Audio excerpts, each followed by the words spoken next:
So, as previously discussed, my mom has been in the hospital. She just yesterday moved to a skilled nursing facility, but she doesn't want to stay there, and she wants to go back to her assisted living facility and to live out her remaining days, which might be few.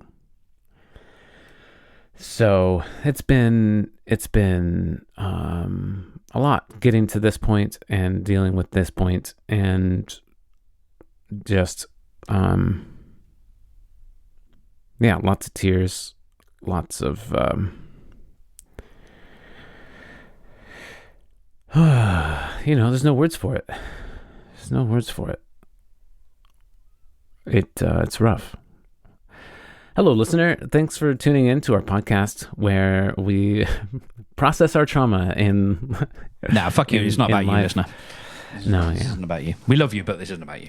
Yeah. Yeah.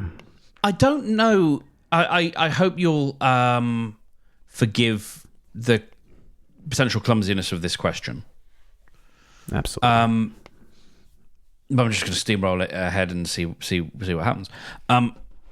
Is there anything that you and you don't have to tell me what it is if there is anything. Is there anything that you would want to say to your mother? Right. Yeah, I've been thinking about this a lot. Yeah. A lot of what questions should I be asking? What things should I be saying? I feel like I've been saying the things that I need to say. Yeah.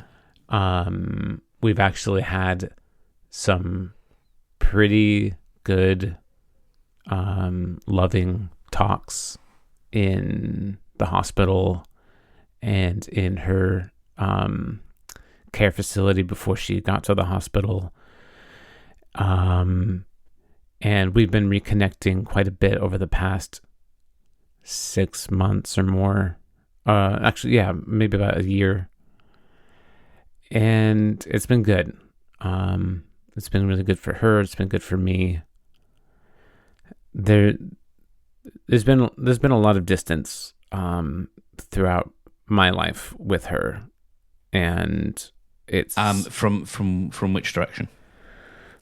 Oh, both. Okay. I mean, she started it, but I continued it, and yeah, I mean, like, yeah, it really, well,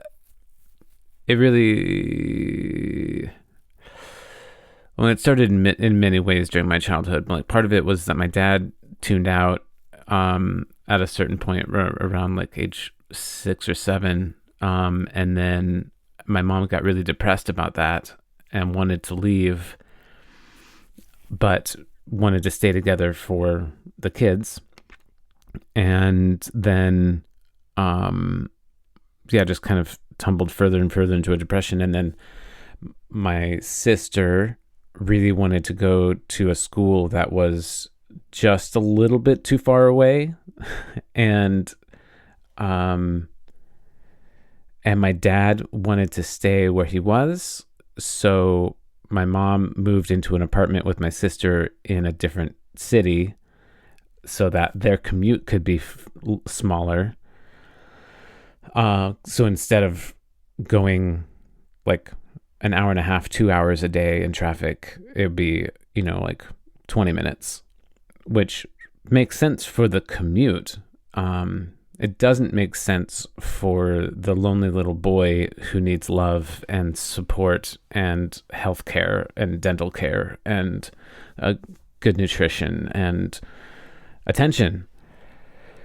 So I was left alone with my neglectful father for what felt like an eternity, but was really like a school year. Maybe 2? I think it was 2 school years. How old were you then? This was middle school, so it was like 7th and 8th grade. So I was like 12 and 13. So yeah, that is, if it's 2 years, that's a sixth of your life. Yeah. That's a significant. Yeah, I felt completely abandoned. I felt like completely untethered. I had no I felt like I had no family. I had no family, and also no repercussions. I felt like I didn't matter. The word at feral all. was coming to mind. Feral, yeah, absolutely. Like all I did, like I had a little bit of money because I was working at the gas station that my parents owned for a time. They had just sold it, and so I burned through like $2,000, which was a lot for a kid at fucking 13 to have. I'd do some damage with $2,000 right now. I burned through all of it at an arcade, getting tickets for fucking junk. Mm-hmm. And then I would go to Walmart and whatever other stores in the city close to us, and shoplift video games and candy bars. And that was it. That was all of my time. And CDs, and there was no. At one point, I did get caught shoplifting as a kid, and they didn't press charges or anything. I was let go, and my parents were like, "Have you ever stolen before?" I was like, "No, of course not." And then they're like, "Okay, obviously you have. Get everything that you've ever stolen, put it in a box, and bring it out to us." So I did, which was like most of my room. It was a big box. And they're like, "Holy shit." They were not prepared. These motherfuckers have got skills. They were not prepared for how much was in that box. And then they're like, "Okay, we don't know what to do with this." Mm-hmm. So they put it in more or less a closet. It was actually a walk-in vault. It was like an 8-foot by 10-foot safe. They British Museumed your stuff. Yeah, but they didn't lock it. It was just they just used it. They used that vault as a closet because they put it in the place that we call away. It came with the house. Away. It was an art gallery that we converted into a house, and then they put it in there, and then I just went back. I just went into the box and took whatever I wanted back from whatever I needed, one thing at a time. Now, it was just an inconvenience of moving. Does that mean now that it's yours? Because you stole it, I stole and it then from it was myself. stolen from you, and then you stole it back.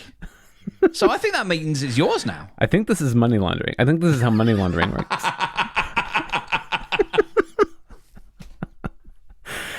So I felt pretty alone. Long story long, and and then and so in my quest for somebody to notice me, I clung hard onto somebody who realized, oh, they can get a lot out of me because I am very attentive and loving and available. So I entered into a very unhelpful marriage for a long time, and then that marriage pushed me farther away from, like, she intentionally isolated me from my family, and I was all for it because I felt completely neglected by them and abused by them and hurt by them, and like everything that she was saying made complete sense. It's like, well, yeah, like why would I give them any time or attention? And like I was reading a book about mother enmeshment and other things. Like it was just a whole big thing. And so that's why I say she started it, but then I perfected it. Like I kept it going for a long time, and she would make attempts to try and reach out again and connect with me, and I would try for a little bit, and then I'd push away again because of this reason or that reason. It doesn't matter. And then I got the divorce, which was great. And then she, or like before the divorce, but throughout my time post first marriage, she's been living in this house that has a bunch of mold in it. And she's affected by it. I'm affected by it when I come to visit her. she's also in a town that's like an hour and 45 minutes away, and it's like just inconvenient enough to not go all the time. And so there's like a bunch of these different barriers that are like keeping me from her again. And we try to text here and there, but like neither of us really like it. And yeah, so we're just still distant. We've just been distant so much. But yeah, we've been a bit more connected lately, and her new facility is in the town next to mine, and it's really easy to go see her, and it's been good this past couple months. Until it got really bad. Until it got very bad. It's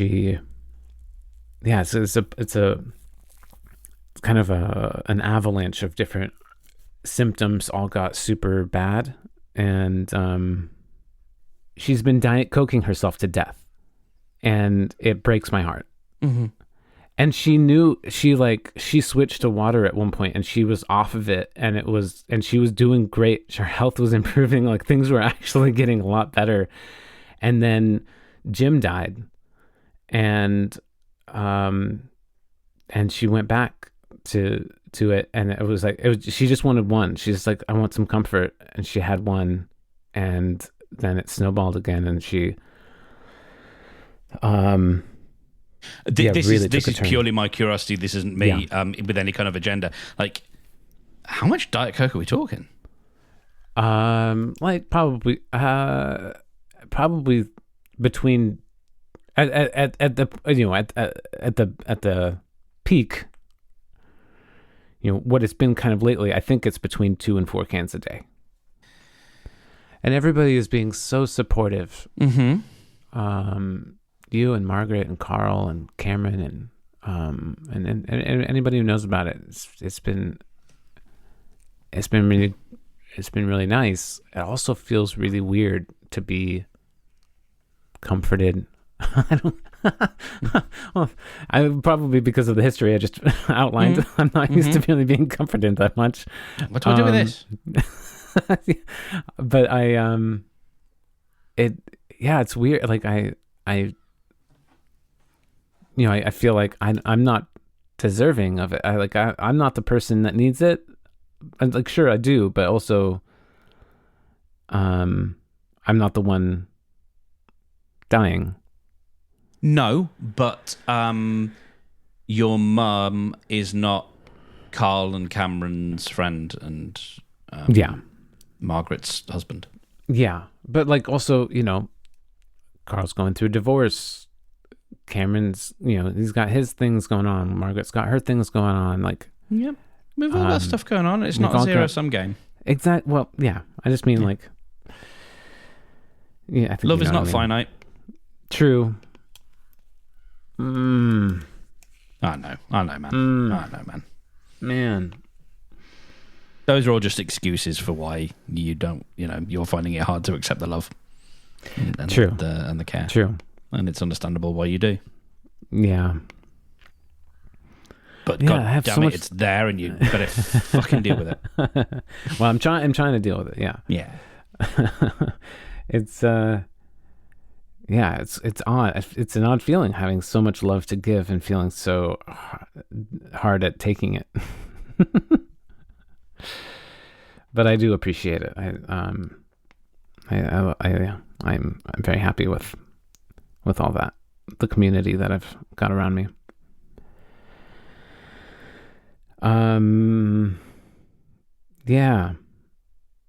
It was really hard, not last weekend, but the weekend. Last weekend was actually really great. Got away and just had a nice time at a friend's wedding. This is actually a coworker of Margaret, who I met just once at a trivia night, and so I didn't really have a big connection to her or her family or a couple, anything like that. And it was kind of a fun experience going to a wedding where you're just very loosely connected in any way, and you just got to enjoy a really nice ceremony and dinner, and then brunch the next morning. I was like, this is pretty great. Get used to this. Funnily enough, there was one person I did know there who I was playing dodgeball with that last season, and it was like, whoa, what are you doing here? This is crazy. So that was kind of fun. Yeah. And it was out in this summer camp facility that they rented it's also a wedding venue, of course, and it was like out in the woods, super tall trees, very naturey, no traffic noises. It was just peaceful and wonderful. And they have this massive slip and slide. It was like probably like 8 feet wide and 300 feet long. And it went down a pretty steep hillside and then went flat for like a long time. And they had like sprinklers all set up throughout the whole thing. And there's a woman at the top, like as a lifeguard, who's like has a hose and is spraying it down with like water and a little bit of like dish soap or something to get it all slick. And there's a slight little groove near the middle so that you go right down the groove and don't slide off. And it was, it's beautiful outside, like 75 degrees and sunny, and it was just perfect. So Margaret and I did that together a bunch, and there was a little bit of a competition of who could slide the farthest, and I won handily, which was really gratifying. And Margaret and I got to slide down together a couple times, and yeah, it was super fun. So the last weekend was great. The weekend before that, I was doing a project for a client who has a condo up on Mount Hood, and needed me to replace every wire nut in the entire condo with a different style of wire nut, because it's aluminum wire connected to copper wire, and there's a possibility of the wire nut failing and causing arcing between the two wires, which will melt the aluminum and cause a fire. So it has to be a specific type of screw down connection with a little bit of anti-oxidation goo on it. And that's all fine and good. It's tedious and comprehensive and fucking involved, but that's just work. That's fine. The problem is that there is some sort of mold or mildew situation in that condo that I've noticed each time I go there, but every time I'm like, no, it'll be fine. Because that's what it always feels like. It's like, no, it'll be fine. Mm-hmm. But I get there and I'm immediately wanting sweets and caffeine and to just get high and curl up in a ball and escape, but also not leave the fucking condo and not walk around the beautiful like golf course or mountain or anything that's right there outside the door. I just want to stay in this fucking condo and do nothing. So that was super. And at the same time, I'm getting these messages from my sister, who's taking care of my mom, about okay, we might have days left. I'm not sure. We're trying to figure things out. Things take a turn for the worse. Don't come home yet, but stay on standby. And so that was a fucked weekend. That just, I got a third. I worked about a third as much as I had planned, and it was it was rough. What is the overall what's the overall sort of state of things at the moment? Are you feeling on alert, on edge? Are feeling you exhausted? Yeah. I got 2 hours of sleep last night while in bed for like 9. This will sound like a stupid question. Cool. Because you're like, well, fucking everything. But what specifically is keeping you up? Oh, yeah. I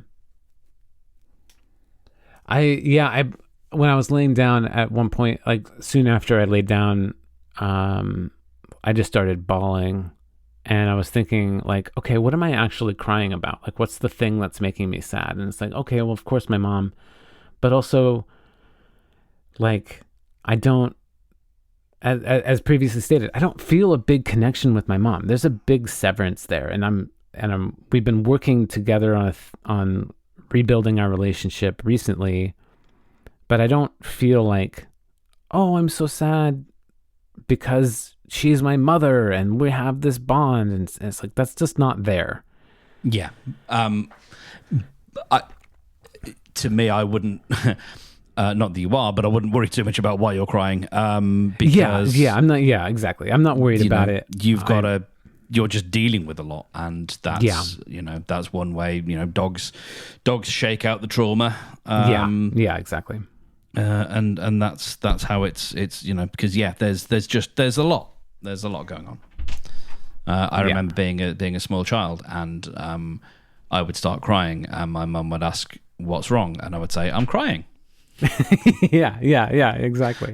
That's what's wrong. My dad would say, "That doesn't help. Stop crying." No. Yeah. Love you, Dad. Miss you. Man, it'd be so interesting to talk to him now. But yeah, so I don't know.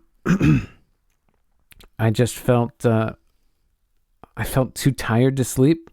I felt like just so like wired and empty, and I had a crazy dream that when I finally did get to sleep, I had a crazy dream that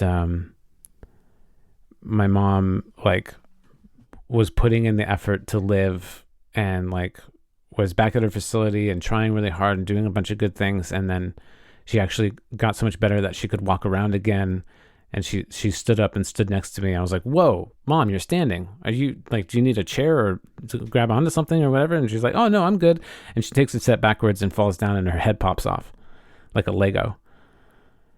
And there's no blood or anything. It was just like, and my sister and I are there, and we're like in complete denial about it. We're just like, "Oh, okay, well, maybe we'll clean the apartment and we'll just tidy up and potter around and and and you were regionally accurate. Yeah. I just wanted to make you laugh. Because I heard somebody else use that in the past couple of weeks or whatever. And I was like, "Oh, I get that reference." And yeah, anyways, dreams are weird, but yeah. Was there? Yeah, I have some maybe distasteful jokes that we can get to at some point if we need a palate cleanser. Excellent. Okay. You're a fan of Lord of the Rings? You've seen the movies? Sure. Cool. I fuck with Tolkien. If two trees fall in the forest, was that an Ent meets cute? Yeah. Okay. Because they call yeah. Okay. That was a joke. It was a joke. Successful deployment of joke. Okay. I've got three more. I'm trying to see which ones I should do. These ones are less. I want all of them. How is religion like a penis? I don't know, Brendan. How is religion like a penis? It's fine to have one or not have one, but problems start when you shove it down kids' throats. No. I want. Oh, I don't know where my rim shot is. That'll do. That'll do. Beep. I thought I had a rim shot, but I guess I don't. That is how I accurately feel about religion. What's the difference between a circus and a brothel? The elephants? I don't know. What is the difference between a brothel? A circus has cunning stunts. Ah, yes.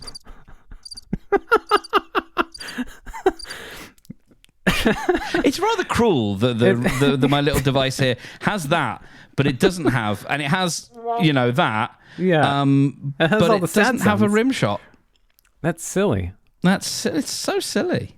But get ready for your applause button, because this one's awful. Did you know that Nazis invented seltzer? Well, that's actually true, but no, go on. Who else would have thought to add gas to water?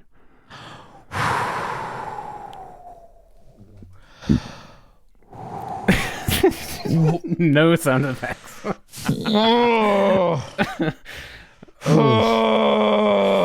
Yeah. Oof. Fanta was a Nazi beverage. Because not that they invented seltzer, but they wanted a Coke-like product, and so they made the fizzy orange drink, so that they didn't have to import anything from the US. And so Fanta, which is still sold today, was made by the Nazis.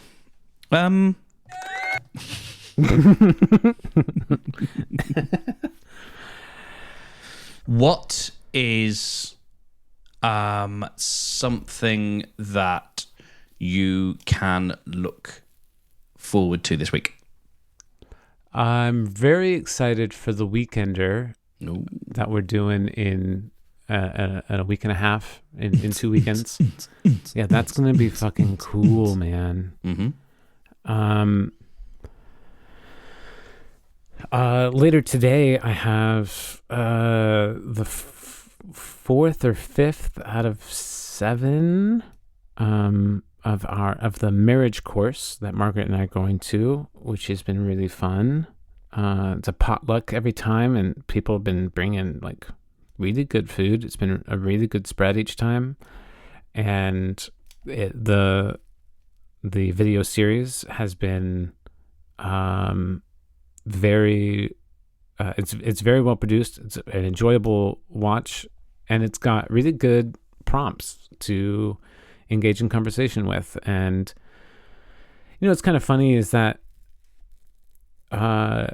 it has gotten Margaret and me to talk about things in a kind of more frank and vulnerable way that has been a bit uncomfortable, and it's kind of been like maybe part of me shouldn't be looking forward to this, because I don't actually like this part of I don't like this difficulty, Sure.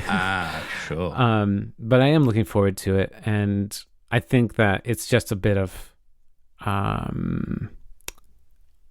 a bit of effort that Margaret and I both need to make to understand our perspectives on the topics that we're talking about, kids. And because I think we both have thoughts and expectations around how the other person thinks about it and how the other person is acting about it. And I know you brought up some stuff, I think, in our waffle chat, in our WhatsApp about some differences, and sort of things that were unsaid that you thought, like she thought, you thought, she thought, the knot gets itself twisted like a pretzel. Yeah, it does. Yeah, and it's all a bit buried, because we think we know, so we don't talk about it until we talk about it, and then these things that we thought we know, that we've told ourselves so many times that we know, so it's reinforced internally, and then it's like, but that was never true from the start, and that's hard to undo. But we're working through it, and it's going well.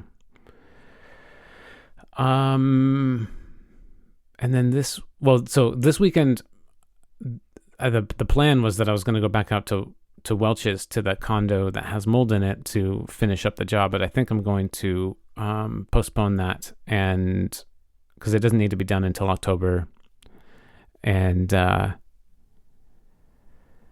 maybe spend more time with my mom and Owen while he's up here.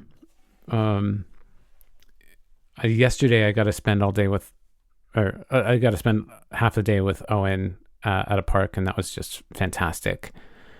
And it's been helpful that I can just take time off work to go take care of Owen, because he has no limit of energy, and is just constantly going and needing attention and everything. And it's adorable, but it's a lot for Jessica to handle while she's also trying to do everything with my mom and trying to she's the person responsible for her caretaking, well-being, medical and financial stuff. Power of attorney and all that. That's the one. Yeah. And is she the elder of the two of you? I can't remember. Yeah. 2 years. Yeah. And and she's doing a great job with that, and like all power to her, because I don't want to or feel very capable of doing all that. I think it's one of those things where you'd find it if you had to. You'd step up. Sure, but also I'm not as driven to, like, she was the one that she went away with my mom to go to her dream school. So like she's had a very different relationship with our mother than I have. Sure. She has not felt that giant neglect. And then she didn't get into a marriage that forced them apart. So like they're pretty tight. Yeah. And so my sister cares deeply about that all that stuff. Can she understand where you and your mum have a different relationship and why? When I tried to talk to her about that, she stopped talking to me for 1.5 years. So that that was part of it. Yeah. Right, yeah. She couldn't. I don't want to say what she thinks or doesn't think or whatever like that. But like, my impression is that she couldn't handle that idea, as part of also other things that came up during that conversation. But maybe she completely understands, and it was just, I don't know what she knows. Mm-hmm. But yeah, spending time with Owen, I'm very happy to be the person that can take all of his energy and redirect it into slides and swings and splash pads. So that's definitely something to look forward to. Yeah, is that Jessica and Owen are going to be up here for at least another week, probably like up to 3 weeks, and I'm going to take as much advantage of that time as possible, because, man, I mean, she didn't speak to me for 1.5 years, and then my mom got sick, and then we got to hang out again, and maybe this helps us reconnect. Maybe this is just a pause on our fight until my mom dies, and then I never see my sister again. Like, I don't know. No idea what the future holds. So tomorrow will take care of itself. Yeah. I mean, it's going to happen whether or not to worry about it. Yeah, for sure. So yeah, that's also a little bit kind of, it's not consciously weighing on me, but it's a bit weighing on me. It's like, I just don't know. Like, I'm expecting that, current expectations are that my mom is going to pass away really soon. And then the one thing that I was pretty sure was going to bring us back together is going to go away. And yeah, then what? Like, I don't know. So we'll see. Owen loves me, and he like asks for me, and so there's at least, I have somebody on my side. there's somebody rooting for me, so I don't know. And we have, I messaged Jessica at one point saying like I would love to have another chat and maybe try and reconnect if you want to. And she said she was open to that. I don't, that I think that has been, obviously it was already backburnered, and I think it's been taken off the stove, but it was nice to at least hear that was a potential that she was open to. So I don't exactly fear that I'll never be able to talk to her again, but it's just a thought, a feeling. Oh, God damn, dude. Damn those feelings. Yeah. There's a lot. What's helping right now? Psyllium husk. And I love that guy. I loved him in 28 Weeks Later. He was amazing. Are you making a Cillian Murphy joke, or is that because he wasn't in that one? No, he wasn't. Nice. I love you, mate. I'm a silly Billy. You are. You're perfect. What's helping? Man, I really just want to get high. That would be nice, but I'm not doing that right now. Why not? Sperm. Okay. Yeah. And also, like, I don't really have time. Okay. I've got so much to do. Yeah. My mom sent me right now.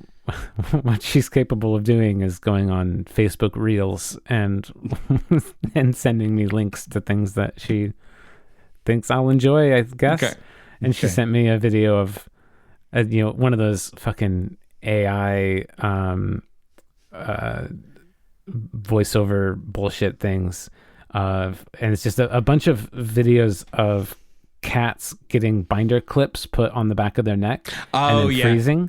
Yeah. And then a fucking AI voiceover saying, "Oh, this is why that happens. This is why cats freeze." And it's like, okay, well, yeah, well, duh, whatever. And there's just a bunch of cute cats that just like, I can't do anything. And so I replied to my mom like, "Oh man, I kind of wish I had a little cat paralysis bulldog thing. clip. Like, that I could just chill for a minute." And then I was like, I guess that's what weed is, but it'd also be nice to be able to just take it off and be able to, like, weed is great because it does incapacitate me. But then if I need to be recapacitated, then I can't sober up that quickly. What we want is a skip button for the consciousness, Kyle. We want to be able to just go for the next, like, 45 minutes to 6 days. I don't need to be fully conscious and remember and experience. I just need to be off. If my autonomic nervous system can function, then that's great. I just don't want to be. I don't want to be perceiving the passage of time for the next bit of time. It would be great to just blip into the into the next bit. That'd be amazing. Yeah. Stupid perception. And sex has been great. Yeah, there you go. That's been fun. That'll do it. I like that a lot. Yeah, fun sex as well, but the sounds of very, things. very fun sex. Yeah. New adventurous sex. It's new adventurous sex. It's how's choir going? It's good. It's good. We did a TikTok challenge last week, which involves hitting a drum. So if you imagine if you remember the end of Whitney Houston's cover of "I Will Always Love You," it goes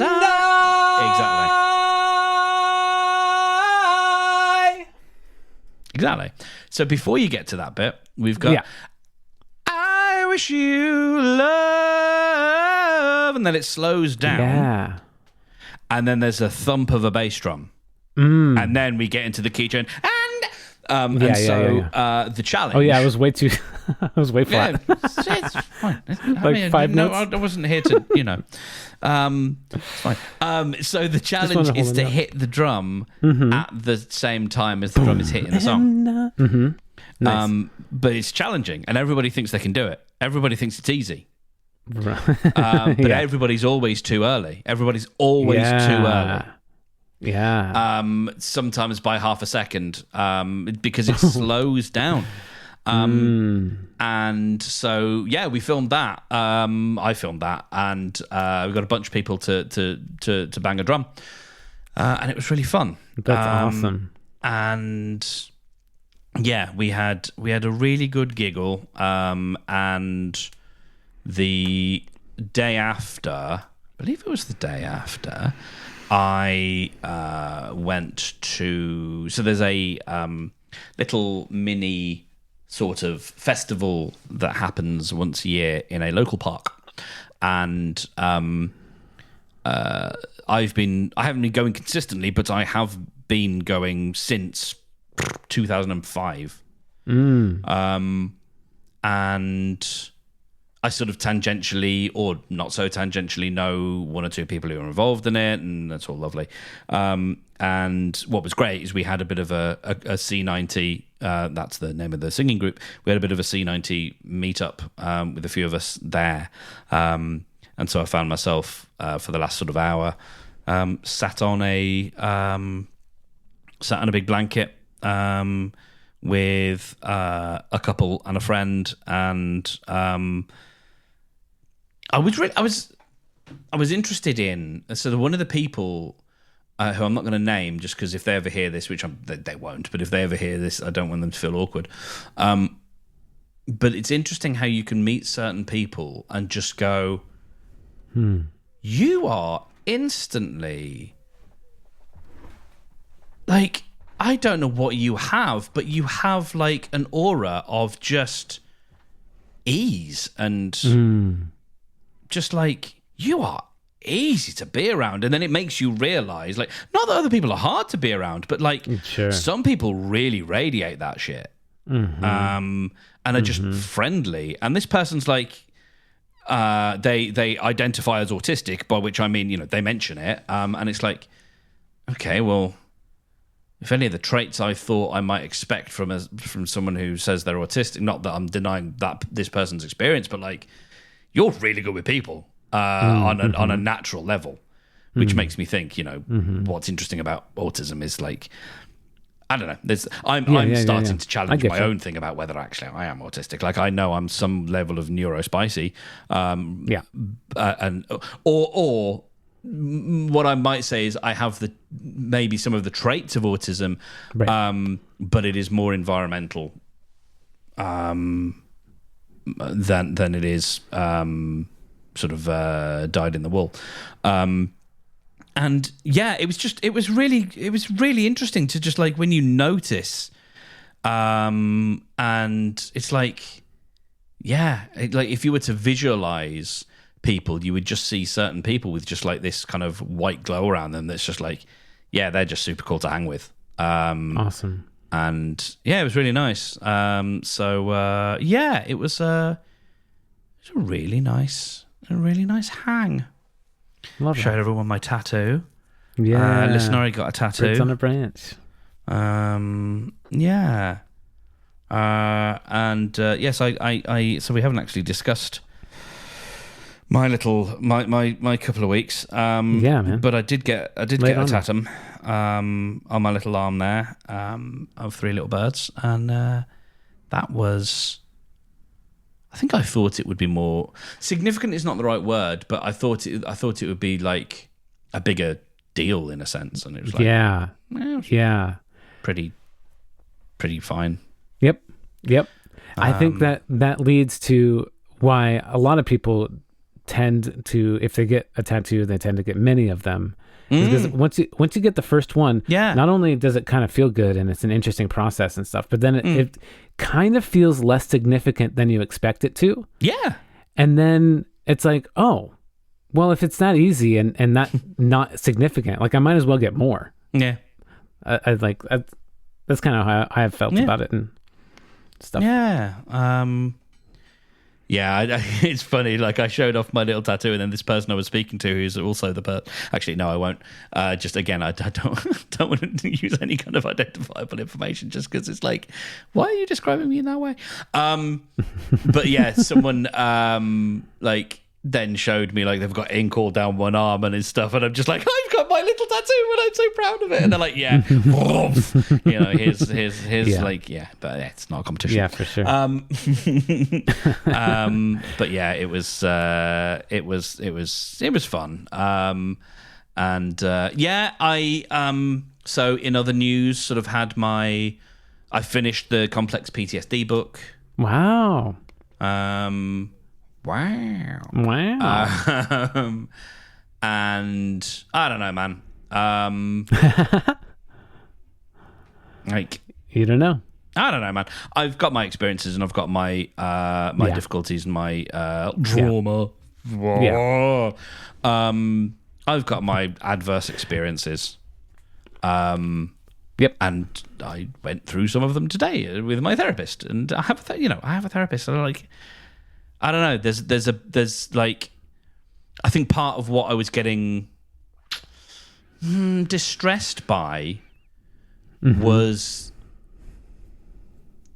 that sort of sense of sort of being in the mire and the muck of it. And at the time, because my guy wasn't around, and we're back to regular weekly again, I don't know, there was this, like, some of it was just a bit treacly and a bit sort of a morass. And I don't know what either of those terms mean. you know what treacle is? A trickle? Treacle. Treacle. Yeah. Never heard of it. Like syrup. Like syrup. Like syrup. Okay. Syrupy Okay. treacle. Treacle is a very... have you never heard? And I know this is a very, very English thing, but I'm not sure like which nursery rhymes like translate across the pond. Sure. But like half a pound of tuppenny rice, half a pound of treacle. I can't remember the next line. Never heard it. Whoops goes the weasel or something. There goes the weasel. Something. I know Pop Goes the Weasel. Pop goes the weasel. Thank you. Yeah, it's Pop Okay. goes the weasel. It's half a pound of tuppenny rice, half a pound of treacle. And Oh, then I can't is that- remember what the next one is. Those are And the then it's Pop words Goes the Weasel. that go with the little song. I Yeah. only ever hear the dun dun dun dun dun dun dun. Yeah, half a pound of tuppenny rice, half a pound of treacle. Yeah. Had no idea there were words. Weasel. Yeah. Yep. So Okay, so it's still okay. So it's syrupy. So Syrupy, it's thick, sweet, thick, What's- and it's just like goopy and just like, I don't know how I'm going to make my way through this. And also, I'm just like, I don't really want to sit in this because it's not the same as like, I've got a whole lot of grief that I've got to like contend with. And there's stuff I can grieve, but and there's stuff I can be frustrated with and stuff that I can get angry about, and anger has been coming up as a thing. Good. And there's stuff to be whatever about, but like Yeah. that, I don't think there is a final. I'm at the end stage of The Last of Us Part 2, the game, and I'll try not to be spoilery here, but in the game you play as two characters. We have the protagonist that we came to know and love in the first game, and then you have to play as her antagonist, the person that she is chasing throughout the game. And you come to the whole point of the game is like, yeah, this is a person too.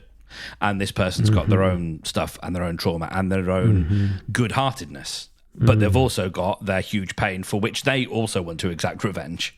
Yeah. Hurt people. Hurt people. Hurt people, hurt, as you say, people. People. And right at the end of the game, there's this incredible moment where... And I will spoil the game because it bears... It very likely won't play the game, Yeah. and if I do, I will have forgotten this Yeah. conversation. There is so you think you've kind of pretty much like had the big battle, and your antagonist is like, I never want to see you, like comes this close to killing you, and she's like, I never want to see you again, and runs away. It then flashes forward to you in the farmhouse that you and your missus have always dreamed of owning. You've got a little baby, and you look after the sheep, and you've got to herd the sheep, and then you have a PTSD flashback, and then someone from your old life comes to the farmhouse and says, "We found the woman. We found the woman that is your antagonist. You've got to exact revenge. Like, you've got to finish this." And she's initially like, refusal of the call, no. And then she kind of tries to sneak out of the house, and her partner is kind of like, listen, if you go, I sort of implied like, don't expect me to be here when you, if ever you get back. And so there is this this coda, this reckoning, this final battle that you have to have with this person. And it's amazing, and it's like it's so well done because there's a further beat which I won't go into, but like that it's such an impactful moment because you've just had this idyllic life that you've now left to go and pursue this person for the final showdown. I don't see a final showdown in my life. I don't see that happening. Not because I'm avoiding it necessarily, but because I think I don't want to spend too long thinking about just how much was I, where I did have these issues, or how much was I wronged. Like I was never, there's things I've said before, I was never neglected. I was never without love. I was never, all these various things. Doesn't mean that there aren't things to grieve. Doesn't mean there aren't things, with which I struggled. In and outside the family home. They also don't even need to be real. They can still be traumas, even if that was just your perception of what happened. Yeah. Still things that need to be processed, and like the body just like was like, oh, that's something I can't deal with that now. I'm not old enough, capable enough to do with that. I'm going to stuff it for future me to unravel it. Yeah, and so that's all we got to do, just unravel it. But there's no final shot. And that's it. Like I don't want to unravel it at someone else, because it's just I don't know. It's complex. It's complex, sure and it's much like a mycelium network, and much like the villains or the big horrible baddies that we have to deal with in The Last of Us. Some of them are intertwined within the walls, and they're actually part of the scenery, and bits of them come out, but like they've got tendrils and networks and stuff that span and run into other things. Like it's and trying to rip bits out, it's just like. Like trying to replaster a wall and suddenly, like, before you know it, you've actually ripped out a whole bit of wall, and you're like, oh shit, I was just trying to, repaper it. And so, I'm sort of interested in figuring out how to work through it, work with it, and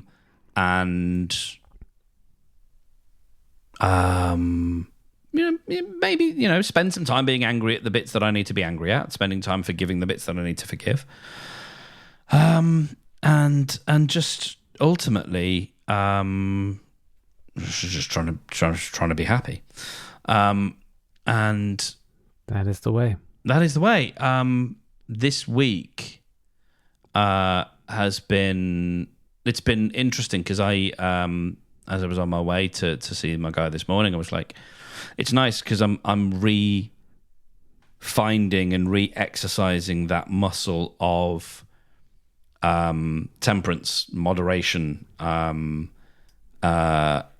without it feeling restrictive or punitive or judgy.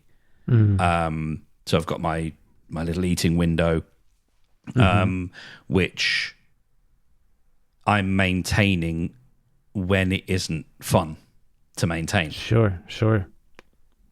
And so far, or when it's not always convenient or whatever, and it's like, because I'm finally able to, I've caught up with myself, the companion in me hasn't been left behind somewhere. He's running alongside me. It's fairly easy right now anyway, and because I'm back to doing it for me, and one of the things, like, I am kind of not exactly spoiling for but ready for is, like, the next time someone wants to have a conversation about my fucking weight, it's like, bring it on, because I am now fucking armed. Hell yeah, brother. I am armed with so much of, like, this is my boundary. If you like, I'm setting the boundary here. If you want to cross it, we're going to have words. We can part as friends now. But if you're going to push the boundary, then I'm going to walk away. And I'm going to let you know, like, no, that this is not territory that you get to have a say in. Yeah. You can have your opinions, but you can keep them to your damn self. Because I'm not interested anymore, and I'm not interested in the judgment, and that is starting to feel realer. And Awesome. I'm finding myself able to stand up for myself a little bit more. Love that. We've talked before about the song "I'll Stand By You" by the Pretenders, which has one of the lines: "When you're standing at the crossroads, don't know which path to choose. Let me come along, because even if you're wrong, I'll stand by you." And the ability for me to be angry and be like, and not necessarily be righteous, not necessarily be right. Because that's one of the things I fear is, like, when I say lash out at someone, I don't mean like unthinkingly, but if I have a go at someone, and I like, it's I can't remember if we talked about this last time we spoke, but like understanding what healthy conflict is. Right. And healthy conflict actually allows for the other side to be wrong, and it allows for the other or it allows for one side to be wrong and the other side to go, that's bullshit, and still for both of them to be okay and to be safe, because they grew up in, or because they understand that, well, this is this particular conflict, and it's contained, and we still love each other or like each other or whatever our other stuff is. There's still a security, a safety there. And for me, I think I have to find that for and in and of myself. Because I'm not going to find it anywhere else. It's not that I'm not going to find it anywhere else. One can't rely on finding safety from other people all the time. Like you've got to, because you're not always going to be in a safe situation all the time. Yeah. Sometimes you're going to be in a tricky spot. Sometimes you're going to be in conflict. Sometimes awful shit is going to happen to you, because life is going to life. Like it life's at everyone. Life's all over the place. It's fucking is. And if you can understand how to be a source of safety for yourself, and stand by yourself, then I mean this fucking song, man. I'll stand by you, won't let nobody hurt you, take me into your darkest hour, and I'll never desert you. I mean, come on. That's what we want for ourselves. That's what we want. So, listener, if you are listening to us now and you have previously been listening to us on Spotify, well done for making the jump. Yeah, thank you for following us to a new platform. We have exited that platform because of Daniel Ick and his use of his Spotify profit to fund AI war drones, which is just fucking gross and dystopian and unthinkable. So I have removed my music, and we have removed our podcast from the Spotify platform. I have removed all of my other shows that were on Spotify. Amazing. I don't think I have any other music, unless Amuse still has kept up my cover, which I don't know if it has. I haven't actually looked. But yes, went through the process a couple of weeks ago, didn't we? And I posted some mildly spicy things online to try and encourage other people to do the same. And I got at least one reply from someone who was actually trying to do it. Oh, nice. Yeah, they actually did take their podcast off, and it was a work podcast. and they removed it from very Spotify. good. Very nice. Yeah, and I was thinking about this because I've been thinking about projects and things, and thinking about that decision from like a professional point of view, and if I were to have a work, a work podcast, would I put it on Spotify? Because there's the whole thing of it's professionally advantageous, and I sat with it for all of half a second and went, no, because it's a conversation. Because if someone wants to come to me and say, I tried to get your podcast, but it's not on Spotify. It's like, right, here's why. Like that's deliberate. It's because I don't support what this person did with the with the money. And then I mean, there are other good reasons as well. I mean, have you, for example, Brendan, have you heard, Brendan, of the Velvet Sundown? Oh, I have no idea what that is. Okay, so the Velvet Sundown is an AI quote unquote band. Okay. That has infested Spotify. Okay. And seemingly kind of overnight has very many 1,146,033 monthly listeners. And it's kind of, I don't know, like maybe Blue Eyed Soul, maybe kind of CCR adjacent, Credence, maybe. John but like Fogerty. everything is, pretty much everything about them is AI generated, including, the photo. There is another one as well, but I can't remember their name. They're a verified artist on Spotify. Cool. So what did they verify? Well, yeah, and so people are kind of wondering straight away, like they seem to have, like, because they don't exist online, like they because they're made up, they don't have a profile, they don't have I mean, somebody's behind it, right? Somebody made the prompts to. Well, this is the question, and this is what's led to the speculation of, is it Spotify? And are we... Because Eck, I believe, has talked about not having a problem with AI-generated music. Why the fuck would he? Yeah. Especially if his company can churn it out and generate it themselves. Yeah. Then they are making money hand over fist. Yep. And polluting their entire library, and then being able to cut out those pesky creators who demand money all the time. Cut them out of the loop. Now, us podcasters, we've enabled Spotify, we've bolstered their catalog, and we got duped into thinking we were supposed to be grateful for that.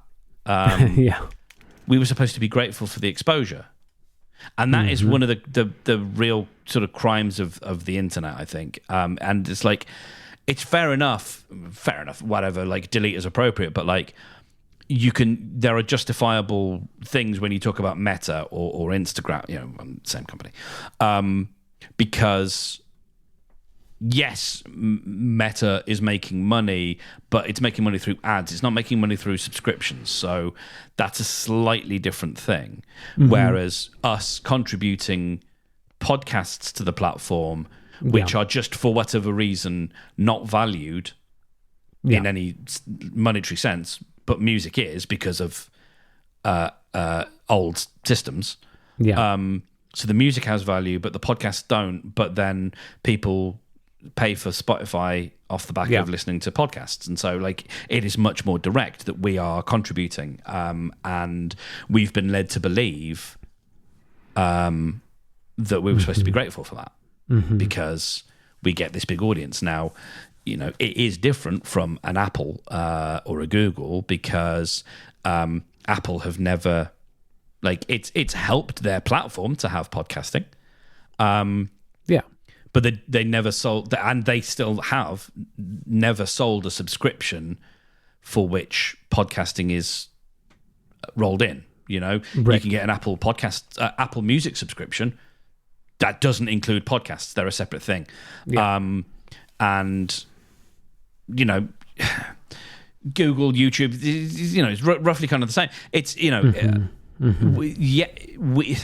Sure, there's the whole we get a new audience, and yes, it drove a whole bunch of new people to listen to podcasts, but it also drove a whole bunch of people to think that that Spotify is the only way to get podcasts. yes, and that they basically invented it, and so yeah, all you have to do is get your show on Spotify and it's done. Right. And all of that has obviously worked to their favor. And that's also, you know, small potatoes to the fact that the CEO led a 600 million euro fund to buy drones. And they pay out royalties for song listens at less than half the rate of other streaming services. Yeah. And again, you should be grateful. Yeah. Because we're the biggest platform. Yeah.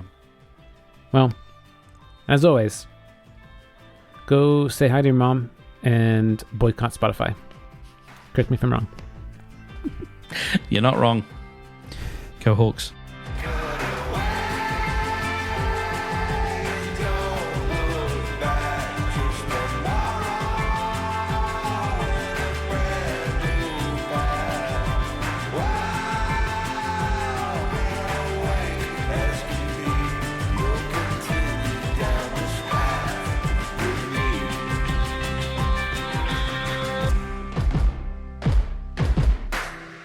Go Hawks? Go Hawks! It is Hawks, isn't it? Yeah. It's, Go Hawks. yeah. Hawks. We're Hawks. Hawks. Go Hawks.